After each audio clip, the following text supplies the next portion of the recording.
जी देखिए, जो जानकारी दी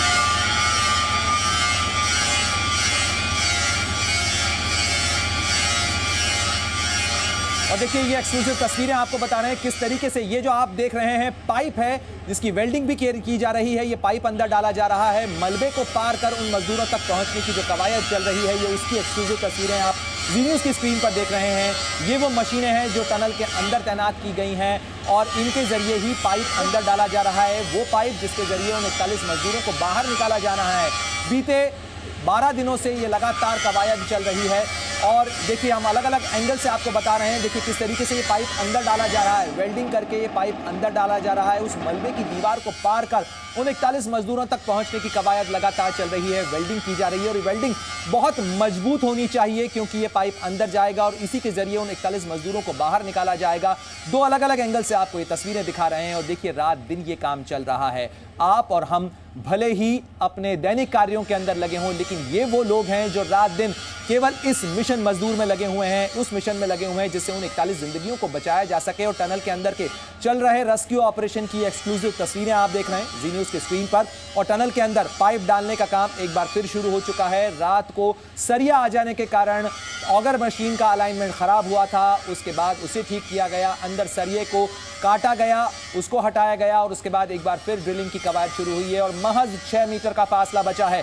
यानी अगर ये काम सब कुछ सही रफ्तार से चला तो बहुत जल्द वो खबर आ सकती है जब वो 41 मजदूर बाहर आएंगे। एनडीआरएफ की टीमों को भी तैनात रखा गया और देखिए किस तरीके से टनल के अंदर रात दिन इस पाइप को अंदर डालने के बाद वहां इंतजार किया जा रहा है। इस पाइप को आगे पहुंचाने की कवायद चल रही। करीब 800 mm यानी 2 फुट 2.5 फुट करीब इसकी चौड़ाई होगी जिसके जरिए इन मजदूरों को बाहर लाया जाएगा। उसके लिए स्ट्रेचर्स और जो लाइफ सपोर्ट इक्विपमेंट है वो भी तैयार रखे गए हैं। ऑक्सीजन सपोर्ट इक्विपमेंट के साथ में एनडीआरएफ के जो कर्मी हैं, जो एक्सपर्ट्स हैं, जो ट्रेंड मैन पावर है वो अंदर जाएगी, अंदर दाखिल होगी उस जगह पर जो कि करीब 2 किलोमीटर का चैम्बर है जो दोनों तरफ से बंद है, जहां वो 41 जिंदगियां कैद हैं, उनको बाहर लाने की कवायद होगी। और देखिए किस तरीके से लगातार ये काम चल रहा है। हम आपको एक्सक्लूसिव तस्वीरें दिखा रहे हैं। देखिए आप अंदाजा लगा सकते हैं कैसी ये टनल है, कैसे मलबा आने के कारण उसका रास्ता अंदर से बंद हो जाता है और जो स्टील का जाल आर्च के अंदर यानी टनल को आकार देने के लिए जो लगाया जाता है वो भी उस मलबे के अंदर फंसा था और इसी के कारण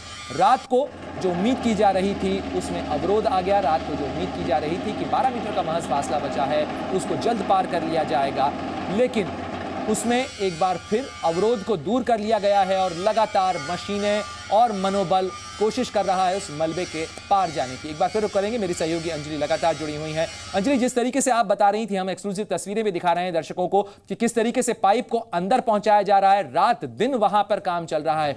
बीती रात आप लगातार इस पर अपडेट देती रही, वहां मौजूद हैं, कैसी बीती कल की रात, क्योंकि महज 6-7 मीटर का फासला बचा था और उसके बाद अवरोध आ गया।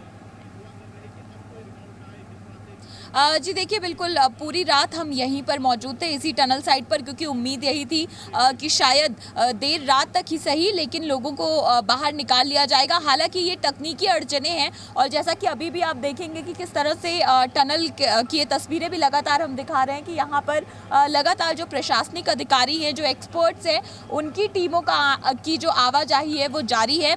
चूँकि जैसा हम बात कर रहे थे कि ऑगर मशीन में खराबी आई थी जब उनका आयरन रॉड से एनकाउंटर हुआ था, उसके बाद तो वो जो ब्लेड्स ठीक करने के लिए भी तकनीकी विशेषज्ञों की कुछ टीम यहाँ पर आई हुई थी, जिस पर काम जो है अभी जारी है।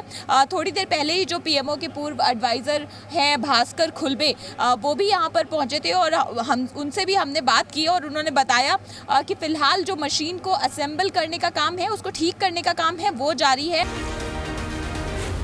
जी न्यूज़।